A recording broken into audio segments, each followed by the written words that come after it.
주여 어느 때까지니까 라는 제목으로 함께 말씀 나누도록 하겠습니다. 나라가 어느 정도 부강해진 시대를 살고 있습니다. 그래서 전쟁도 많이 이기게 되고 영토도 확대되고 여러 성읍들을 짓고 세금도 많이 거두게 됩니다. 바닷길도 확보해서 무역으로 많은 돈을 벌 수 있게 되었습니다. 그래서 바닷길이 굉장히 중요한데요. 그 바닷길이 있어야지만 돈을 많이 벌 수 있게 되겠죠. 그래서 또 그런 돈으로 또 많은 큰 군대를 새롭게 조직했습니다. 그래서 부국 강병의 시대를 살고 있는, 우리나라도 어떻게 보면 부국 강병입니다. 세계 군사력이 5손가락 안에 드는 나라이기 때문에 이때 당시에 이스라엘 남유다 나라는 그런 부국 강병의 나라였습니다. 그렇게 정치를 잘하던 왕이 누구였냐면 우시야 왕, 아사랴라고 하는 우시야 왕이 그렇게 정치를 잘했던 사람입니다.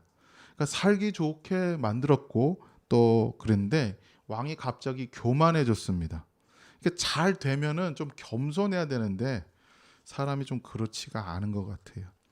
갑자기 겸손하게 살아야 되는 사람이 갑자기 교만해져서 제사장 일까지 하겠다라고 난리를 친 거예요. 그러니까 사람들이 다 뜯어 말리는 거예요. 이제 하지 마라. 그렇게 하면 안 된다. 성전에 들어가서 분향한다고 하다가 나병에 걸리고 급기야 격리되었다가 이제 죽게 됩니다. 큰 위기죠. 왕이 정치를 잘하다가 그렇게 죽게 되니까 그때 이제 하나님께서 역사하셔서 하나님 뜻을 잘 받드는 좋은 지도자를 다시 부르시고 또 위기 속에서 나라가 잘 운영되고 하나님 백성들도 하나님 잘 섬기겠다고 그렇게 하겠다고 하나님께서 약속하시고 메시지를 주면 좋겠는데 전혀 아닙니다. 이사야서는 그런 얘기가 없어요. 그런 약속이 없어요. 그런 약속이 아니라 그냥 이사야서 첫 장 1장 2절부터 뭐라고 시작되냐면 그냥 이스라엘 죄악에 대해서 그냥 고발부터 그냥 쏟아지기 시작합니다. 1장 2절에 그냥 시작이 어떤 거였냐면 소나 짐승도 주인을 알아보고 말을 듣는데 이스라엘 백성들은 그 짐승보다도 못하게 하나님을 주인으로 여기지 않고 말을 듣지 않는다. 그래서 뭐예요? 심판하겠다는 거예요. 나라를 멸망시키겠다는 거예요. 그러니까 사람들의 생각에 어떤 마음이겠어요? 이게 우리가 좀 잘 되고 있는데 이거 좀 위기네. 그래서 좀만 잘 극복하면 더 잘 되겠지라고 하는 순간에 하나님은 전혀 다른 말씀과 전혀 다른 관점으로 이야기하고 계신다라는 거예요.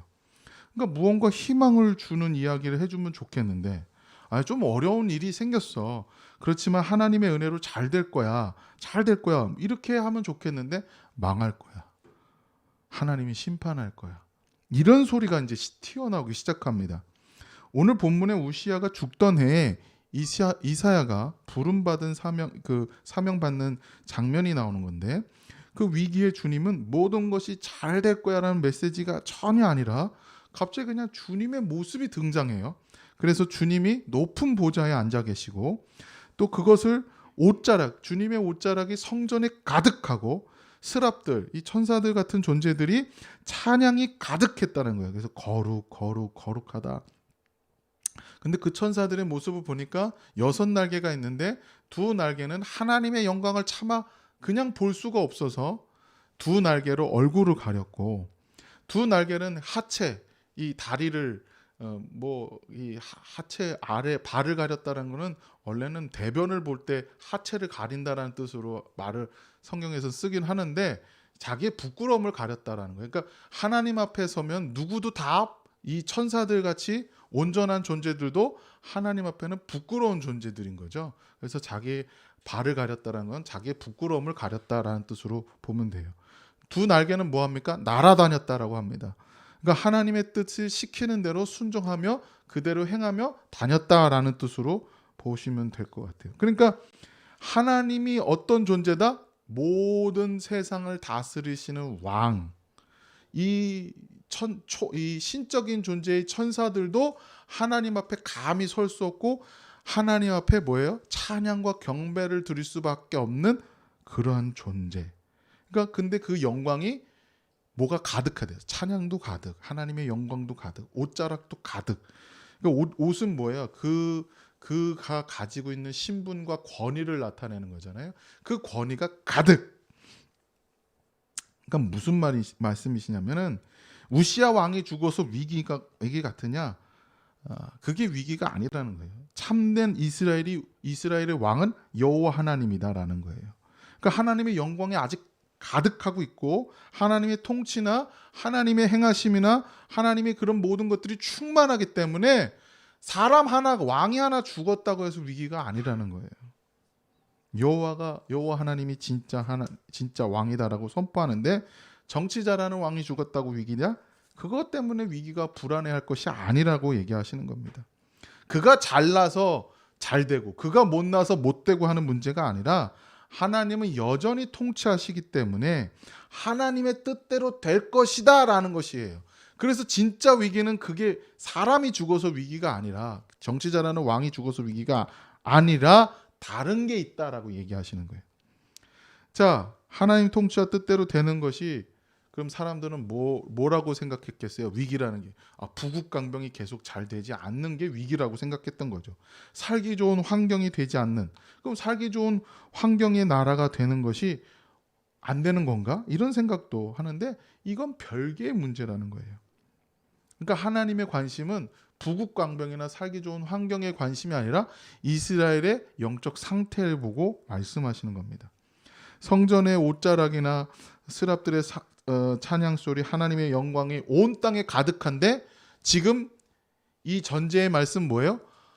그 영광으로 가득해서 지도자들이나 백성들이 하나님이 창조한 이스라엘 백성들이 이 온 땅에 뭐를 채워야 돼요? 하나님의 영광을 받아서 그것으로 가득 채워야 하는데 자기의 삶의 터전에 뭘 채우고 있어요? 죄악들로 가득 채우고 있다는 것을 전제하고 있는 거예요. 그래서 주님은 이스라엘에게 하나님 나라 이루도록 하나님의 영광을 드러내도록 살도록 부으시고 있는데 죄악만 가득 채우고 있다. 우리도 마찬가지예요.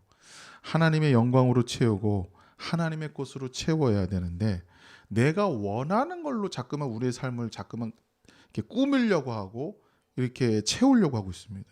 우리가 이 시간 좀 하나님 앞에 우리 자신을 좀 돌아봐야 됩니다. 그러니까 우리는 어느 순간 성공에 집착하고 있어요. 성공에 집착하고 있어요. 오늘 본문에서 이사야가 하나님의 말씀이 들리는데 누가 우리를 위하여 갈까? 우리 주님이 말씀하시는데요. 그렇게 말씀하실 때 이사야가 저요, 제가 갑니다. 아주 호기롭게 대답합니다. 그랬더니 주님이 그럼 가라. 근데 가서 해봐라. 근데 너희는 듣기는 들어도 깨닫지 못하고 보기는 보아도 알지 못한다. 그걸 선포하고 다니라고 하는 거예요. 그렇게 될 거라고. 이게 무슨 말이에요? 가서 전하면은 회개하고 하나님께 돌아와야 되고 하나님 나라를 다시 이루어야 되는데 이제 못 듣고 못 보게 한다는 거예요. 오히려 마음이 둔하여지고 귀가 막히고 눈이 감기게 하라. 그렇게 말씀하십니다. 보고 듣고 마음을 돌이켜 고침을 받을까 걱정까지 된다. 염려가 된다라고 말씀하세요.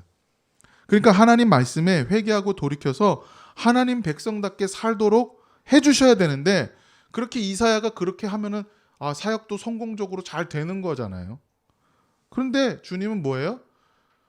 이스라엘 백성도 실패할 거고 이사야 네 사역도 그 실패의 길로 가게 할 거다. 이거 얘기하는 거예요. 넌 해도 안 된다예요. 참 이거 참 답답한 거죠.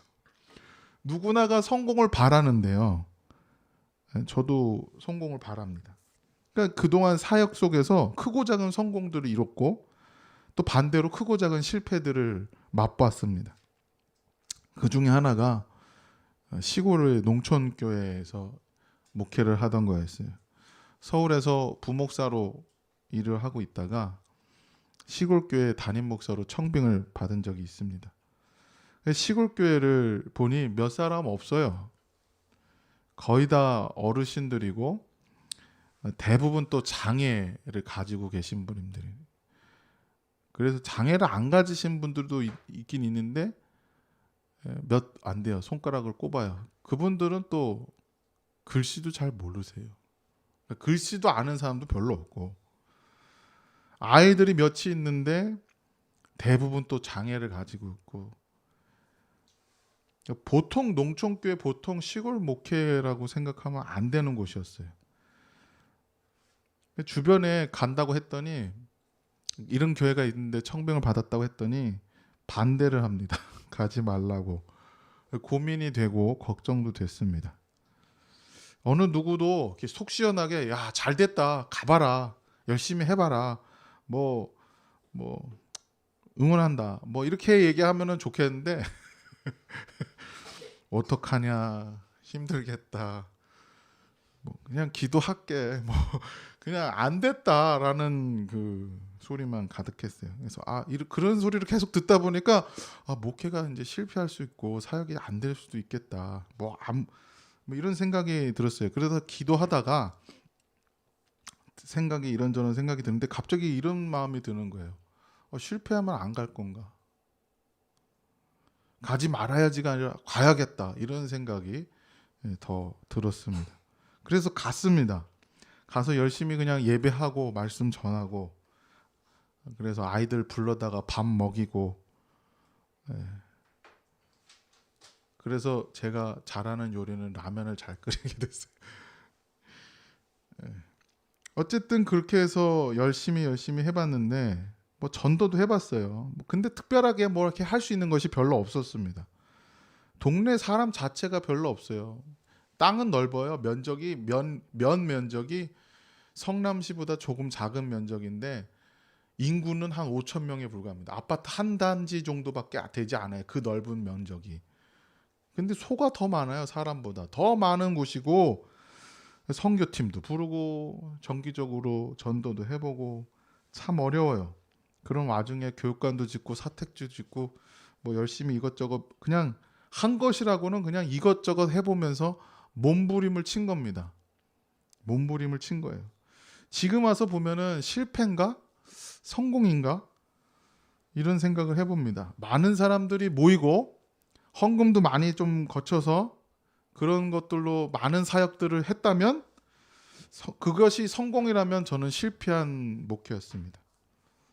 많이 모이지도 않고 헌금도 오지 않고 그래서 사역도 위축된 것들이 많이 있었어요. 무엇을 해도 잘 변화되지 않는 사람들이었고 장애를 갖고 있었기 때문에 더더욱 그랬죠. 그렇다면 실패한 것인가? 아니면 그냥 주님의 뜻대로 그냥 했으니 성공한 것인가? 실패로 보면 실패일 수도 있고 주님 뜻대로 했으니 성공이라면 성공이라고 할 수도 있겠다는 생각이 듭니다. 이사야는 어떤 생각을 했을까요? 나중에 이사야는 자기의 사역을 돌아보면서 자기 사역을 하면서 이런 말을 합니다. 이사야서 48장 3절 4절에 내게 이르시되 너는 나의 종이요 내 영광을 네 속에 나타낼 이스라엘이라 하셨느니라. 그러나 나는 말하기를 내가 헛되이 수고하였으며 무익하게 공연히 내 힘을 다하였도다. 참으로 나에 대한 판단이 여호와께 있고 나의 보응이 나의 하나님께 있느니라. 그러니까 이사야는 화가 난 거예요. 계속 자기가 계속 열심히 해봤자 그냥 허공에 대고 얘기하는 거나 마찬가지고 자기의 사역이 아무 소용이 없다고 하는 거고 그냥 저 사람들이 하나님 앞에 심판받는 게 뻔하구나, 변화되는 게 눈꼽만큼도 없구나, 이런 얘기하는 거예요. 그러니까 계속 하나님 말씀 외치고 선포했는데 그냥 고집불통이라는 거예요. 헛수고했다라는 거예요. 그러면 이사야의 사역은 실패한 겁니까? 성공한 겁니까? 하나님의 뜻대로 분명히 되고 있는 거예요. 하나님 뜻이 그랬다고 했으니까. 그러면 실패입니까? 만약에 이사야 같이 우리의 삶도 비슷하게 그런 안 되는 일을 계속 부르시고 그 자리에서 계속 안 되는 것에 그렇게 안 되게 하겠다고 하시는 곳에 우리를 불러놓으신다면 그것을 계속 감당해 나가실 수 있는 마음이 있으십니까? 오늘 이 본문을 좀 다시 이해하려면 마태복음 13장하고 같이 봐야 합니다. 마태복음 13장 10절에서 17절 말씀 우리 같이 보도록 하겠습니다. 마태복음 13장 10절에서 17절의 말씀입니다. 제가 읽겠습니다. 제자들이 예수께 나와 이르되 어찌하여 그들에게 비유로 말씀하시나이까?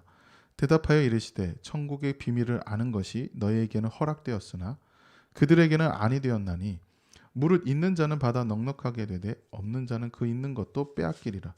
그러므로 내가 그들에게 비유로 말하는 것은 그들이 보아도 보지 못하며 들어도 듣지 못하며 깨닫지 못함이니라. 이사야의 예언이 그들에게 이루어졌으니 일렀으되 너희가 듣기는 들어도 깨닫지 못할 것이요 보기는 보아도 알지 못하리라. 이 백성들의 마음이 완악하여져서 그 귀는 듣기에 둔하고 눈은 감았으니 이는 눈으로 보고 귀로 듣고 마음으로 깨달아 돌이켜 내게 고침을 받을까 두려워함이라 하였느니라. 그러나 너희 눈은 봄으로 너희 귀는 들음으로 복이 있도다. 내가 진실로 너희에게 이르노니 많은 선지자와 의인이 너희가 보는 것들을 보고자 하여도 보지 못하였고 너희가 듣는 것들을 듣고자 하여도 듣지 못하였느니라. 아멘. 그러니까 제자들이 보니까 예수님이 하나님 나라 복음을 선포하시는데 왜 이런 비유를 말씀하세요? 어렵게. 이렇게 묻는 겁니다. 그러니까 믿는 자들도 생기긴 하지만 믿지 않은 사람들이 너무 많이 생겨나는 거예요. 예수님 말씀 듣고 믿지 않은 사람들 너무 많이 생겨나고 그냥 오히려 적대자들이 더 많이 생겨나는 거예요. 예수님 죽이려고 하는 사람들이 더 많이 생겨나는 거예요. 그러니까 비유로 말고 누구나가 좀 더 잘 알아들을 수 있게 더 많은 사람들이 예수님 말씀 듣고 하나님 복음 알아들을 수 있게 좀 그렇게 하면 좋지 않겠습니까? 라는 뜻으로 왜 비유로 말씀하세요? 라고 물어봅니다. 그런데 주님은 오늘 이사야의 말씀 6장에 있는 말씀을 가지고 인용해서 그것이 지금 성취되고 있다라고 말씀하십니다. 그러니까 하나님 나라의 비밀을 사람의 시력이나 청력으로 판단하는 일이 아니다라는 거예요. 이 되게 어렵습니다. 그러니까 기적이나 표적을 보았다고 해서 예수님의 말씀을 들었다고 해서 다 믿는 거, 하나님 나라의 비밀을 아는 것은 아니라는 거예요. 이 심각한 거예요. 그러니까 사람들은 자기의 신학이 있고 사람들은 자기의 생각이 있고 자기가 옳다라는 판단과 또 사람들은 죄가 있기 때문에 왜곡된 편견들이 가득합니다. 그런 것들을 가지고 예수님을 바라보니 예수님께 뭐라고 한 거야? 내가 납득할 때까지 뭔가 좀 해봐. 내가 좀 나를 설득해봐. 뭐 납득할 증거를 대봐. 이렇게 하는 거예요. 그러니까 나를 설득하고 납득하고 내가 인정하는 그런 카테고리 안에 너가 들어오면 내가 인정할 수 있는 카테고리가 있는데 거기 안에 예수라는 존재가 그 말과 행동을 하면 내가 인정해 줄게. 이렇게 예수를 바라본 거예요. 그러니까 예수님께 표적을 한번 보여달라고 계속 요구를 하는 겁니다.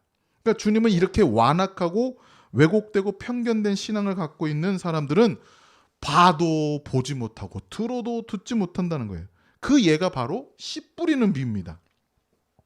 자, 이게 씨 뿌리는 비유가 이 맥락에서 얘기하는 거예요. 그래서 참 씨 뿌리는 비유가 참 어려운데 길가나 돌밭이나 가시밭이나 좋은 밭이 이렇게 네 가지 분류가 되는데 씨가 다르다는 얘기가 아니야. 씨는 다 동일한 하나님 나라 복음이에요. 근데 뿌려지는데요. 그러니까 예수님은 누구에게나 동일하게 복음을 선포하시고 뿌립니다. 그런데 그 복음이 좋은 땅, 좋은 밭에 열매를 맺게 된다고 합니다. 그러니까 하나님의 영광으로 가득 차서 복음이 열매 맺어야 됐는데 이 길가에 뿌린 것들은 뭐예요? 믿음이 없어서 받지 못하는 거예요. 완악한 것들 때문에 끌려서 없어지는 거고 돌밭은 환난이나 박해 때문에 열매를 못 맺게 되고 또 가시밭은 뭐예요? 돈의 유혹, 세상의 염려 때문에 열매를 맺지 못하는 거예요. 좋은 밭만 열매를 거두게 된다는 거예요. 근데 여기 중요한 전제가 있습니다. 중요한 전제가 뭐냐면 바로 그 좋은 땅은 사람이 만든다는 게 아니에요. 우리는 자꾸 이 본문을 대할 때 좋은 밭을 우리가 만들어야 된다라고 생각을 해요. 자, 이 비유의 맥락, 이사야 말씀의 맥락을 잘 보세요. 좋은 땅은 하나님이 만드시는 거예요. 그게 전제되고 있는 거예요. 자, 보고 듣고 인간이 어떤 카테고리 안에 인간의 실력을 쌓아놓고 인간이 만들어 놓은 그 노력의 문제가 아니라 사람들이 가지고 있는 기존의 가치관이나 생각이나 방법으로 그 카테고리 안에 있는 것으로 그것만으로 그거를 보고 듣고 해서 하나님의 천국의 비밀을 아는 것이 아니라는 거예요. 그러니까 좋은 땅은 하나님께서 만드시는 거예요. 이게 전제되어 있는 거예요. 그러니까 단순히 치력이 좋아서 청력이 좋아서 인간의 어떤 능력으로 하나님 나라를 알아가는 게 아니라 예수 그리스도를 실체를 알아가는 거, 믿음으로 알아가는 것이, 그것이 누가 하는 거예요? 그 좋은 밭은 알아가는 거는 바로 하나님이 하신다라는 거예요. 자, 여기서 되게 재밌는 게 바로 내가 왔잖아, 이 얘기하는 거예요. 내가 하나님이라는 존재가 전에는 보이지도 않고 만져지도 않고 들리지도 않았는데 내가 와서 보고 듣게 됐잖아. 내가 하나님이 왔잖아. 성육신 되어서 와서 보고 듣게 됐잖아. 그런데 그렇게 해도 못 듣고 못 보잖아. 그러니까 이건 뭐예요? 전적으로 좋은 밭은 하나님이 만드셔야 된다. 하나님의 실체를, 하나님이 하나님의 백성을 만드셔서 그 좋은 밭을 만드셔서 보게 하신다는 거예요. 듣게 하신다는 거예요. 그러니까 하나님이 이 땅에 성육신 하셔서 보기는 보아도 듣기는 들어도 믿지 못하는 것은 기존의 인간이 가지고 있는 어떠한 편견 때문에, 죄악 때문에 알지 못한다는 거예요. 그러니까 좋은 땅은 뭐예요? 아버지가 아들에게 주신 자만 아들을 믿게 된다고 요한복음 말씀하시는 것처럼 좋은 땅은 그런 의미인 거예요. 그러니까 우리가 막 열심히 뭘 해서 좋은 땅이 되자가 아니라 하나님께 구해야 되는 거예요. 하나님께 구해야 되는 거예요. 근데 그게 뭐예요? 제자들 너에게는 허락되었다라는 거예요. 그래서 너희는 보고 듣고 있기 때문에 복되다라고 말씀하시는 거예요. 그러니까 인간이 살면서 어떤 실력을 키우고 신학도 있고 관념도 있고 득도 하는 거, 이런 문제가 아니라 하나님 차원의 하나님의 영광으로 사람을 만드시사 우리를 채우시겠다라고 하는 것이 좋은 땅이에요. 그래서 열매 맺게 하시겠다는 거예요. 자, 지금 이사야서에서 말씀하시는 것은 못 보고 못 듣겠다고 하는 것은 사람의 노력과 그동안에 가지고 있던 방법이나 어떤 것을 가지고 사람들이 하나님께 제사해서 하나님을 이용하고 하나님 이걸 했네 안 했네 자기들을 평가하고 마음대로 이익에 따라서 하는, 그래서 그렇게 살게 두지 않겠다는 거예요. 다 싸그리 뭐 한다는 거예요? 다 없애겠다. 싸그리 다 없애겠다. 멸망시키겠다. 그래서 이사야에게 뭐 하는 거예요? 실패하게 하겠다. 너 사역 다 못 듣게 하고 너가 하는 거 다 못 보게 하고 뭐 하겠다는 거야? 이 모든 것 처음부터 끝까지 하나님의 목적대로, 하나님의 방법대로, 하나님의 전적인 은혜로 구원을 만들어내겠다는 뜻이에요. 이건 창세기부터 있던 이야기예요. 아브라함은 이삭을 낳을 때 전적으로 하나님의 뜻과 은혜로 만들어진 거예요. 자, 구원은 그런 거예요. 그러니까 이사야는 못 듣고 못 보고 이런 실패하는 사역을 그럼 언제까지 해야 돼요? 어느 때까지 해야 돼요? 이거 환장하는 거죠. 속상한 거예요. 해도 안 되게 한다는데, 해도 안 되게 한다는데. 그러니까 질문하니까 12절에 황무한 곳이 많을 때까지. 그러니까 이사야서는 안 되는 일에 부름받는 거예요. 그러니까 어떻게 보면 예수 믿는데 우리가 그런 삶을 살고 있는 거예요. 안 되는 일을 계속 하라고 하는 것 같아요. 저는 목회하면서 안 되는 거를 하라고 하는 것 같은 느낌을 받을 때가 있어요. 아니, 전에도 안 믿는데 시골에서 막 전도 많이 했다 그랬잖아요. 전도 했는데 뭐 예수님이 사랑하세요. 예수님 좋으신 분이에요. 사랑이 많으신 분이에요. 예수님이 당신을 사랑하십니다. 1시간 동안 막 이런저런 얘기하면서 이제 오세요. 나 죄진 거 없어. 난 죄진 거 없어. 이렇게 얘기하세요. 그래서 알았어. 그럼 오시는 거예요? 아니 뭐 다 늙었는데 뭐 이제 와서. 안 돼요. 들어가지가 않아요. 열심히 전해봤는데 안 돼요. 그런데 주님께서 이 말씀, 이사야 말씀은 뭐예요? 하나님이 자신의 목적과 방법대로 하나님의 자기의 백성들을 자기의 영광으로 채우시겠다는 거예요. 기존에 있던 그런 방법이 아니라 새롭게 하시겠다는 거예요. 새로운 방법, 새로운 목적으로 하시겠다는 거예요. 그러니까 우리의 부르심의 자리가 실패처럼 보일 때가 있어요. 그런데 하나님의 역사를 바라보시길 바랍니다. 하나님은 어떤 방법을 쓰시고 있는지, 하나님은 어떠한 목적을 갖고 계시는지. 하나님은 신실하시고 사랑이 많으신 분이잖아요. 그렇기 때문에 우리가 가지고 있는 목적, 우리가 가지고 있는 방법보다, 우리가 기대하고 바라는 것보다 더 아름답게 하나님 차원의 영광으로 채우시는 것을 믿으시길 바랍니다. 사람들이 가지고 있는 목적들 뭐예요? 좋은 학벌, 좋은 커리어를 남기고 많은 돈을 벌고 많은 연봉, 높은 연봉을 목적으로 살죠. 그래서 뭐 하겠다는 거야? 내가 그렇게 좀 많이 해서 하나님 일도 하면은 누이 좋고 매부 좋고 그런 거 아니에요? 막 그런 생각해요. 물론 뭐 나쁜 건 아니겠지만 그게 목적이 돼버리는 거예요. 근데 하나님의 방법을 보세요. 하나님의 진짜 목적을 보세요. 주님이 우리가 이루는 이성이라든지, 우리가 그렇게 따라가면서, 하나님 말씀 따라가면서 우리의 이성이라든지, 우리가 판단하든지, 우리가 공부하는 학문이라든지 어떤 업적이 있는지 그런 것을 넘어서서 하시는 분이라는 거예요. 그것을 넘어서서. 그러니까 우리가 실패하고 살더라도 그곳에서 우리가 몸부림치며 살면서 하나님의 목적을 발견하도록 만드시겠다는 거예요. 실패인데 이거 안 되나 보다가 아니라, 실패 속에서도 하나님이 하고 계셨구나, 하나님이 일하시는구나, 이걸 보게 하시는 거예요. 그러니까 실패 속에서도 우리를 고난 속으로 인도하시더라도 우리가 놓치지 말아야 되는 것은 예수 그리스도 안에서 하나님의 사랑을 그 누구도 빼앗거나 끊을 수 없다라는 것이에요.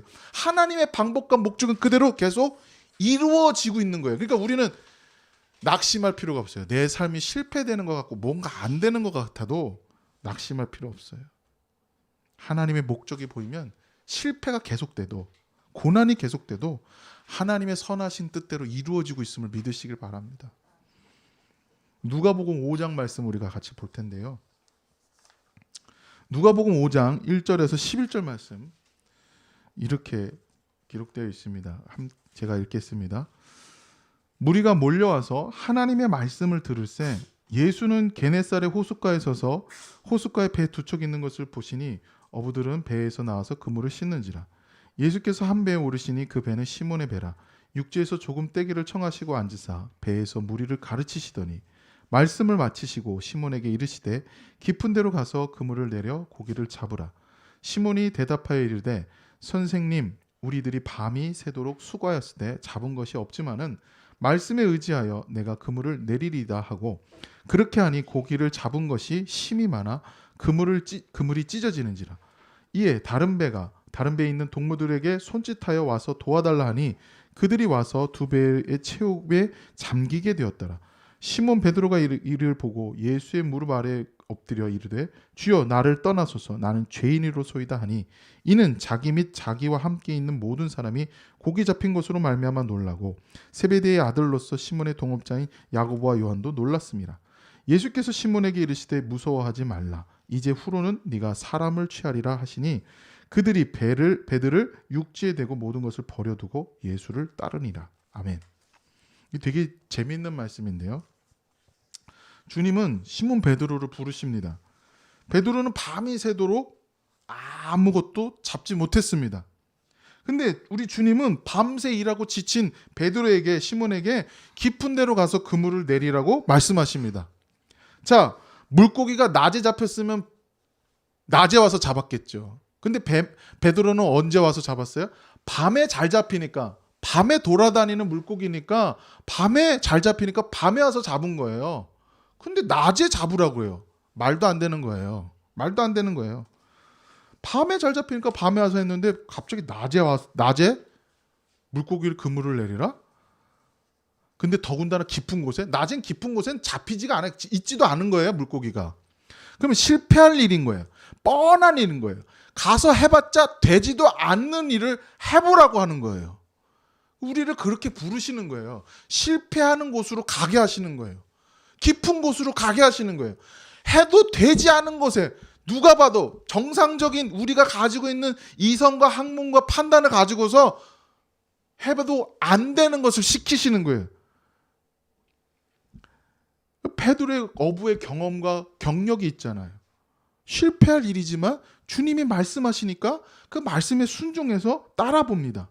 그랬더니 그물이 찢어지게, 배가 가라앉을 정도로, 동무의 배들도 가라앉을 정도로 많이 잡히게 하십니다.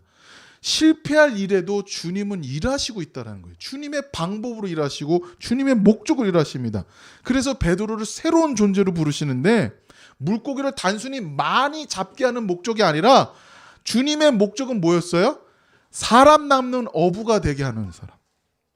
그러니까 전에는 너의 경험으로, 전에는 너의 노력으로, 전에는 너의 힘으로 살아왔지만, 아니 내 말씀으로 따르면 물고기도 많이 잡을 수 있는 방법, 그런 사람으로 만들겠다. 그런데 물고기를 단순히 잡는 사람이 아니라 뭐예요? 물고기를 잡는 사람이 아니라 목적은 뭐예요? 사람을 낚는 어부. 자, 방법은 뭐였어요? 내 경험이 아니라 하나님 말씀에 순종하는 방법으로 살게 하시고, 목적은 뭐예요? 물고기를 잡아서 먹고 살게 하는 게 아니라 하나님의 사람들을 만들어내는, 모으는 일을 하게 하는 목적으로 바꾸십니다. 전혀 다른 존재. 이게 바로 씨 뿌리는 비유예요. 이게 바로 이사야의 말씀인 거예요. 좋은 땅에 만들어 놓는 거예요. 그러니까 주여 어느 때까지 해야 돼요? 주여 부르신 대로 하겠는데 그럼 언제까지 그렇게 해야 돼요? 주님 말씀하시죠. 그루터기가 남아 거룩한 씨가 될 때까지 그렇게 하겠다. 그러니까 심판이 있고 남은 자들이 생겨서 그 하나님의 그 믿는 사람들을 만드셔서 하나님 나라 이루는 그때. 그러니까 심판하고 때릴 건데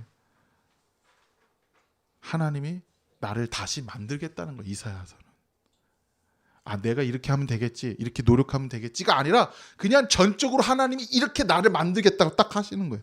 새롭게, 온전하게. 그러니까 내가 목적하고 바라고 원하고 고대하고 그런 차원의 것이 아니라 하나님의 방법과 하나님의 목적하신 바대로 하나님의 은혜로 영광스럽게 하나님의 나를 만져가시겠다라고 말씀하신 거예요. 그러니까 이사야서의 내용은 이거예요. 이 이야기는 하나님이 말씀하셨는데, 그러니까 실패해도 고난해도 어려워도 괜찮다라는 거예요. 하나님이 거룩하시고 하나님이 선하시고 왕이시고 신실하시기 때문에 그 영광으로 가득 차서 일하시고 다스리시는, 통치하시는 분이기 때문에 우리가 고난이 와도 실패하는 길로 부르셔도 괜찮다. 그냥 그 실패로 끝나게 두지 않으신다. 하나님 믿고 살아내라. 맞으면 맞는 대로, 울면 우는 대로, 실패하면 실패하는 대로, 그게 하나님의 방법과 하나님의 뜻이고 목적이다라고 얘기하시는 거예요. 다음 주면은 9개월이 되는 둘째가 있어요. 지금 자고 있는데 이 녀석은 혼자 있지를 않습니다. 왜냐? 혼자 있으면 형이 때릴까 봐. 꼭 어른이, 부모가 있어야 되는 거예요. 그러니까 혼자 있지 않으려고 하니까 엄마나 제가 화장실에 가면 울기 바빠요. 야, 큰일 났다. 나 혼자 있으면 안 되는데 형이 또 좁혀는 거 아닌가. 나 혼자 있다니 이럴 수 없는 거야. 버리지 마. 혼자 있기 두지 마 하면서 엉금엉금 기우면서 화장실에 있는 데로 와서 웁니다. 울면서 와요. 그러면 저나 우리 집사람은 화장실 안에서 볼일을 제대로 못 봐요. 빨리 나가야 돼요. 막 급해요. 막 그냥 빨리 나가는 거예요. 우는 아이 소리에 그냥 어느 때 벌거벗고 막 나가요. 막 급히 나가서 안아줍니다. 막 죽어라고 울어대니까. 우리가 고난이 닥칠 때 하나님이 실패로 부르셨을 때 더 영광으로 이루실 것을 믿음에도 이렇게 그냥 힘들 땐 그냥 우세요. 그냥 울어야 되는 거예요. 누구한테 울어요? 실패하고 외롭고 힘들 때 무엇 하나 해나갈 수 없을 때, 뜻대로 되지 않을 때 그냥 울어야 돼요. 하나님께 우세요. 그냥 우는 거밖에 없지 뭐. 부모한테 울어야 되는 거예요. 그냥 아버지한테 울지 누구한테 울겠어요? 부모한테 우는 거지. 고아가 웁니까? 부모 있는 애가 부모한테 우는 거예요. 왜요? 울어야 답이 나오니까, 젖이 나오니까. 육신의 부모도 화장실에서 헐덩지덩 돼서 아이를 안아주는데 하물며 하나님께서 우리가 우는데 실패하는 길로 보내셨는데 그냥 홀로 두시겠냔 말입니다. 그렇지 않죠. 그렇지 않습니다. 우리 못남에도 하나님의 믿음으로 채우시고 영광으로 채우시는 그거 영광으로 담아내겠다라는 거예요. 그 과정이. 그래서 하나님의 나라의 비밀은, 천국의 비밀은 거기에 있다라고 말씀하시는 거예요. 그게 좋은 땅이라고 말씀하시는 거예요. 그러니까 우리는 예수 믿어서 좀 편해지고 이런 게 아니라, 예수 믿어서 손해볼 수도 있고, 더 돈이 없어서 힘들어질 수도 있고, 예수 믿어서 더 어려워질 수도 있고, 박해당할 수도 있고, 욕먹을 수도 있고, 또 그것에 지치고 낙심될 수도 있어요. 그런데 우리 주님이, 아버지가 함께 하십니다. 좋은 땅으로 만드십니다. 우리의 못남을 주님의 은혜로 덮으시는 줄 믿습니다. 그래서 우리가 뭐 어떻게 해요? 열매 맺게 하시는 거예요. 물고기 잡아서 가족들하고 먹고 살려고 하는 삶의 목적을 삼았던 베드로를 어떻게 만드세요? 주님이 주님의 말씀을 전하는, 복음을 전하는 목적을 갖는 사도로 만드세요. 그래서 갔더니 안 돼요. 잘. 내가 주님 죽는데도 가고 다 따라갈게요. 몇 시간 지나서 안 와서 여자아이 앞에서 저주하고 맹세하고 부인하죠. 왜요? 실패하는 거예요. 우리 힘으로 가려고 하면. 그러니까 어떻게 해요? 그 넘어지는 자를 어떻게 해요? 하나님이 다시 세우셔서 내 양을 먹이라, 내 양을 치라 라고 말씀하시면서 다시 사도로 부르시잖아요. 이 과정들을 우리가 보면 이 말씀이 더 깊게 새겨질 수 있으리라고 생각합니다. 좋은 땅을 만드는 것도, 그 방법도 하나님이 하시는 거예요. 하나님이 하시는 거예요. 못난 인간들을 하나님의 영광으로 덮으시고 은혜로 덮으시는 거예요. 그러니 실패하더라도 괜찮습니다. 실패하더라도 괜찮습니다. 실패의 길을 가더라도 하나님의 방법이 있습니다. 하나님의 뜻이 있습니다. 목적이 있습니다. 하나님의 영광이 가득하며 하나님의 사랑이 가득하신 것을 믿으시며 그 목적을 발견하시길 바랍니다. 이번 주간도 이런 소리가 나올 수도 있어요. 주여, 어느 때까지요? 비명처럼 소리 지를 수도 있고, 아니면 신음소리처럼 내뱉을 수도 있고, 푸념처럼, 아니면 원망처럼, 아니면 울더라도 그렇게 끝까지 가시길 바랍니다. 하나님께서 그 속에 하나님의 목적을 발견하게 하시고, 이게 하나님의 방법이구나, 하나님의 이게 목적이구나 라는 것을 통하여 나를 더더욱 온전하게 세워나가실 줄 믿습니다. 어느새 나를 만지시고 나를 채우시고 주님의 손길로 붙잡히시는 저와 여러분들이 다 되시길 바란 마음에 이 말씀 전합니다. 기도드리겠습니다.